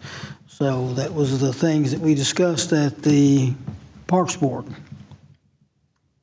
We only have one more meeting this year, don't we? That's correct. We'll go on to the next one, Personnel Committee. Janet? It was a short and sweet meeting this week, so I think we heard that the city clerk position is posted. Aaron, you'll have to remind me how many applications you've received so far. I can't answer that because they're coming in faster than I can print them off. Oh, hooray, that's good. We have a lot. Okay. To screen. And when does it close? Beginning of October. I was going to say, I thought First like in a couple days week, or yeah. late October. Okay, so stay tuned on that. And that was really pretty much it. Okay, item number F is the Planning Commission report. I know that Rob is not here tonight, but I believe we all were at the Planning Commission report, so we can bypass that. And as Jenny said, you followed up on one of the deals there. We'll go on to item number G, the big expensive one, the Public Works report by Jim, Public Director. We've covered Public Works already tonight, so I don't have any more on any questions. I've got a quick update. I had a call from Darwin Smith today and from Dave Ryback. They were especially complimentary and grateful for the culvert replacement on Pine Street. Darwin said it lowered the water elevation in the ditch around his property by 3 feet. Dave Ryback said he was working with them too to do that replacement of the culvert on 137th, which is on the private portion of his road. And they both said to thank the council for all the help they'd given them in the past to get this done. That's great news. So I was actually down there when Oh, good. Dunaway construction was, We wanted you down there. so they lowered it like 18 inches. Yeah. And of course, it rained the night before they were doing it. And they call it sheet pile in to stop the water. And one of the Dunaways was in there kind of guiding that sheet pile in, and he was chest deep in water in there. So, I mean, with the rain that we got the night before, and I mean, there was water pouring through there when they were done, and they pulled that sheet pile out the next day. And they said there was quite a lot of water moving through there. I have not been down there today, but I'm guessing it looks a lot different. So the next pinch point, I think, is the prison, isn't it? Isn't that the next culvert that needed to be replaced? And I don't know if they've arm wrestled between the prison and the county about who's going to pay for that, but. I think that's one, and then there's probably maybe a few others between 137th and that location too that probably need to be looked at just to make sure that they're set at the proper elevations or there's no maintenance needed to clean them out. So this is definitely going to be a vast improvement for the upstream sections of this drainage. And Darwin was very excited over the lowering of the water on his property. And ironically enough, if he's seen 3 feet in a matter of a day, if you give it a little bit more time. Yeah. And the water will just keep moving away, you know what I mean? Because it takes a little bit of time to evacuate all that water because it's spread out over such a big area. Ms. Jenny, I have one more question. I had a resident reach out that lives on Pine Street that they got a notice of a planned development in Lino Lakes at the sod farm, and they were wondering if we had any updates on what impact that would have to Pine Street. And so I said, I obviously knew the development was coming, but I don't know if that's something we could potentially look at, what that would look like for those residents. I'm not sure exactly what they're talking about, Yeah. but I believe that is off of Main Street, which is where most of that stuff is Where gonna that be. new roundabout is, and that Yeah. stub Yes. that, So basically, I think from 23 to that roundabout, so all of the I think it's Robinson. Yep. Yeah. On north and south. I don't know how much, I don't know if they would, It looked like there was an outlet onto Pine, and so that was the question, because think according to that map, I can tell you think it's that Fourth, if isn't it? that's the I haven't seen Yeah. anything, but my push is gonna be that if they have an outlet there, that whole road gets paved. right. So, because we're not gonna play the development on gravel program. I can grab the map too, and I'll just snap a picture of it. I'll reach out to Lino Lakes and see what they know. Perfect, thank you. Is that it, Jim? That is it. Last item, city administrators report. I have nothing further to add. Thank you. Thank you, Jack. We'll go to item E, city council minutes. Go to number 1, approval of the January 9th, 2025 regular meeting minutes, pages 26 through 40. I hope we're not in January, Mr. Mayor. July. I hope it's July. Oh, July. Otherwise, we're way behind. I mean, we're behind, but not way behind. so these are all the edits that I submitted. Whatever you see in red was submitted for corrections. So I'm comfortable with moving to approve the July 9th, 2025 regular meeting minutes as with the edits represented in our packet. Is that your motion? That's a motion. Okay. Did I not say motion? Sorry. No, you just said you would. I can't remember. Anyway, I move. there you go. Janet moves. But now I need a second. Based on looking at this is Jenny, and I second that. Okay, so we have a motion on item number 1, July 9th minutes. Any other discussion? Any questions? Having none, we'll take a vote. Jenny? Jenny, aye. Scott, nay. Janet, aye. Bond, aye. Go to number 2, approval of August 27th, 2025 regular meeting minutes, pages 41 through 47. Council, after reviewing the packet today, line 6, I'm going to recommend we cross out special meeting. These are the minutes for the regular meeting. The special meeting is the next set of minutes. So that's the only additional correction other than those that are already noted in red in throughout the set of minutes. Those are the corrections that were submitted to city staff.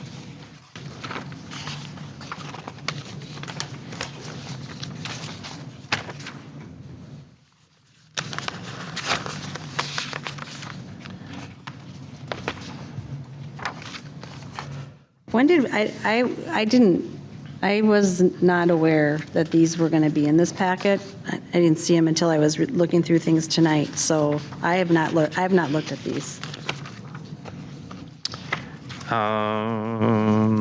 Sorry, if you sent them out earlier, then I missed them. I want to say, I guess I can't say for certain, but there are red corrections in this set of minutes that a council member, I don't know which one, sent to me, and those corrections were made. Page 43, there's corrections. Yeah, I know, I'm just saying I didn't see these draft minutes, so I'll just abstain if we want to do a motion, or You what? I'll abstain because I haven't read them. Well, Scott, I'll make the motion to approve the minutes from August 27th, 2025. Both of them? Well, if you want to do 2 and 3 together, we can, yeah. I would, Oh, I just didn't know which one you were moving to approve. the regular meeting is number 2. Okay. With Aaron's noted change. Wow, with Aaron's noted change. Yeah, the special meeting, crossing out the special. Thank you. That seconded? This is Jenny, I second. So the motion's on the floor. Been seconded. Any other questions? Not hearing any. Jenny? Jenny, I. Scott, aye? Janet abstains. Ron, aye. But item number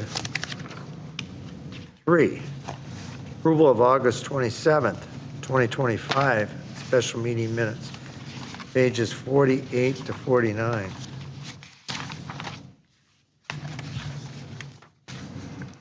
Again, this was a very short meeting where we discussed the budget. These minutes were sent out. There are some minor corrections in red in the packet.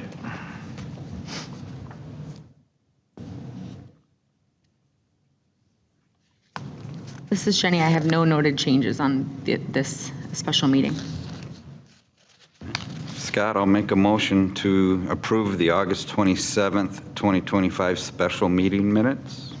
This is Jenny, I second. We have a motion on the floor. It's been seconded. Any questions, discussion? Hearing none, we'll take a vote. Jenny? Jenny, I. Scott, aye? Ron, aye. Janet abstain.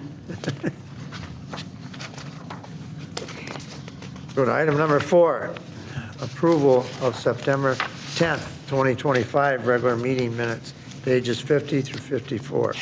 So I have a question on this, because I sent you edits, Yep. and they So- aren't reflected in They here. did not make the packet, but there is a separate section of minutes that were placed on the dais in front of you. This has all of the edits that were submitted to city staff.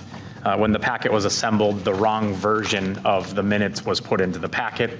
However, the edits are in front of you on the separate addendum.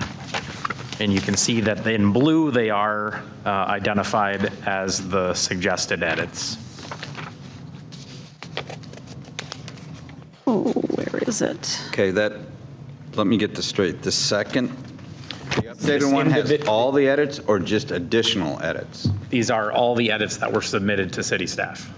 These are all of them. Why did it look like there were more edits in the first version? No, it didn't look like there was. So I do know that I received edits from 2 council members. The second set of edits were already identified by the first council member's suggestion, so you may not see that duplication in there because it was the same suggestion. I see there's some of the same.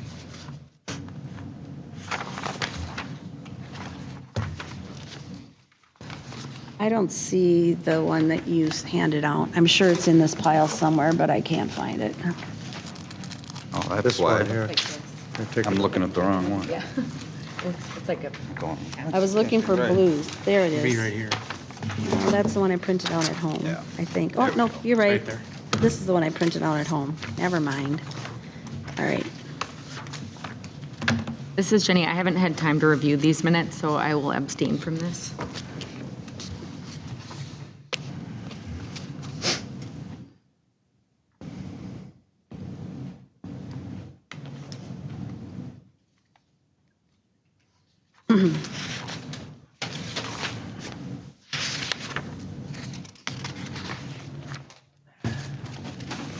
Anybody want to make a motion?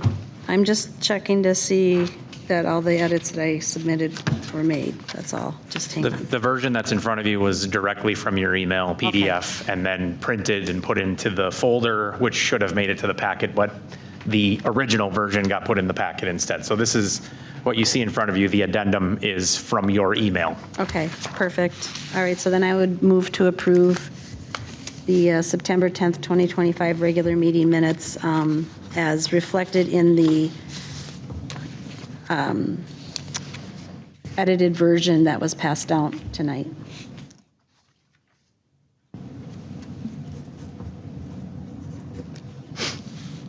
This is Ron, I'll second it. We have a motion on the floor. It's been seconded. Any discussion? Hearing none. We still have to start with you, Jenny. Jenny abstain. Scott, nay. You want to say why you're saying nay? That's just helpful for us to know. I just have a hard time agreeing with these meeting minutes. For me, it just goes beyond correcting minor spelling and grammar errors. When we add a significant amount of content, which we have done here, I'm just not confident that we're being reflective of what was actually said during the meeting is my concern. How do you become confident of that? By shortening up the meeting minutes and not adding content. But if Doing the it. content has been added and it's been verified against the recording, does that make you confident? No, and my vote is my vote. No, I just wanted to understand it. I'm not arguing with you about your vote. Yeah, that's why. This is Jenny. Can we go back to discussion on this? Can we? Sure. Okay. So I do have something to note because if I go to lines 74 through 81, I do feel that some of this added content is, I'm not trying to say filler, but if I look at and invited any council members who wish to join to contact him, and I know that that's important, but some of that I believe is subjective information as to what is important, and is that what you're trying to note, Councilmember Wendell, that some of this is added information, maybe subjective? Well, I think that's what I just said. It may Yeah. not be reflective of what was actually the actual content of the meeting. And If you want to call it, it could be subjective, I suppose. right, and so I think that's maybe some of the frustration is that some of this really does seem a bit subjective in what has been added versus what the original content was that was presented. And so I would agree with him that I feel some of the original context and content would have been sufficient. So I think, that really was what Ron said, but the reason it got added, I added it, was because there's been questions about, for instance, why I'm sitting in there with them. And I think this clarifies that any one of us could sit in there. It's whoever signs up to do it.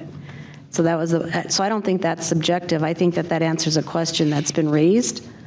And it documents what Ron actually did, which was extend the invitation to any of us to join him.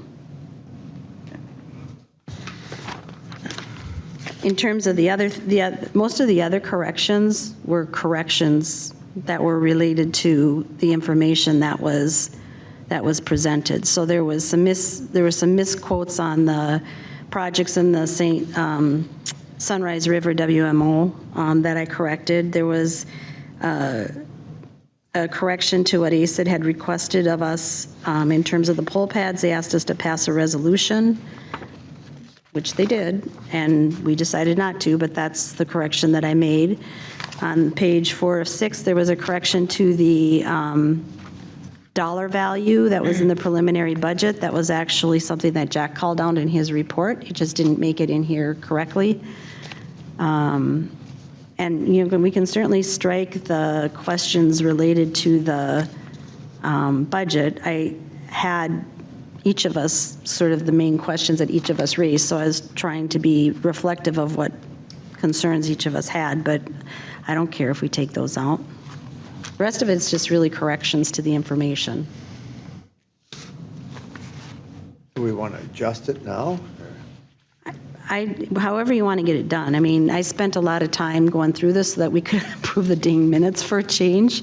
So, and I don't know how to address your concern because what you call subjective, I would not agree with that. And again, if I'm not sure how to reach a resolution on that, Scott. I want to.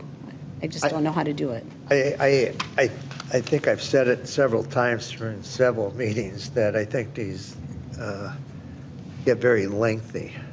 And the more length you get into it, the more interpretations you can start picking apart. Maybe we should leave this discussion to our next meeting and think about where we want to go on these minutes. I know me and you respectively have discussed these, and I don't know if I'm wrong or whatever, the rest of you can correct me, but I think they get too long. And I think we have to cut them down. And I think we've even said it, Janet, on some of these meetings, that these minutes, we got to summarize them or get to a deal where we're not having to Well, jump back in it. Mayor, can I make a suggestion? So first of all, we're in the middle of a vote. Oh, yeah? Now what do? If we want to make a different motion, can we? Or do we all have to vote nay and then somebody Well, make a motion to the motion- not approve them or deny them, but to? Well, I mean, to wait we till voted next on the meeting? motion, and it failed, because we had a nay and an abstain. I don't think we completed. No. We didn't complete it. No. No. No, I And- made the motion. Yes. And there was a second by you, and and you then we were in abstained the and you vote. said no. Yeah. But the other two have not voted, but my understanding is that, It's a fail anyway. no, I think an abstention, if I'm not mistaken, according to Robert's rules, is an affirmative. And so it would pass. Okay. Yeah. Oh, 2-1 with one abstaining I is a didn't pass. know that. I learned something I today. always Good. thought it went the other way. That's all right. So, yeah, we can finish it if you want. Let's finish. But if you, I mean, if you wanted to reopen discussion as the presiding officer, you're certainly welcome to do that. If someone wants to make another motion to amend the original motion, you can make this as muddy as you want to be. Yeah. Well, I If you think- want to just vote it out and be done, Why don't you then just finish voting, then we can, Yeah. we're putting a cart before the horse now. My apologies. No, that's right. No, Jenny had Yes, made the motion. She wanted to open it up for discussion. Yes, I We opened up apologize, yeah. discussion. But we'll end the vote then.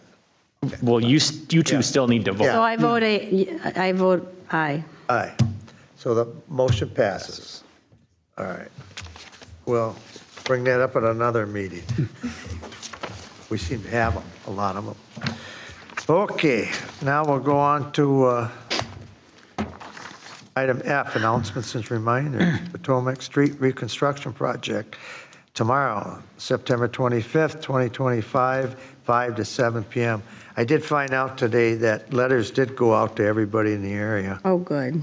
So the second item is Fire Board meeting, September 25, 2025, at 5 p.m., not 6 p.m., 5 p.m., Forest Lake Police Department. Third item, Joint Council Planning Commission meeting, October 1st, 2025, at 6 p.m. City Council Work meeting, October 7th, 2025, at 5:30 p.m. City Council regular meeting, October 8th, 2025, at 6 p.m. And the EDA special meeting, October 14th, 2025, at 4 p.m. Say question, the reconstruction project meeting, this is probably a stupid question, but that's going to be in the senior room? Community Community center? Yes. And me and Jack won't be there in the beginning, but we'll make it later, like about 6. We got another meeting we got to go to. Copy that. Any other comments, questions? Anybody want to make a motion on adjournment? Mr. Scott, I'll make a motion to adjourn. This is Jenny, I second. We'll take a vote. Jenny Jenny, I. Scott, aye. Janet, aye. and Ron, aye. The meeting ends at 7:57.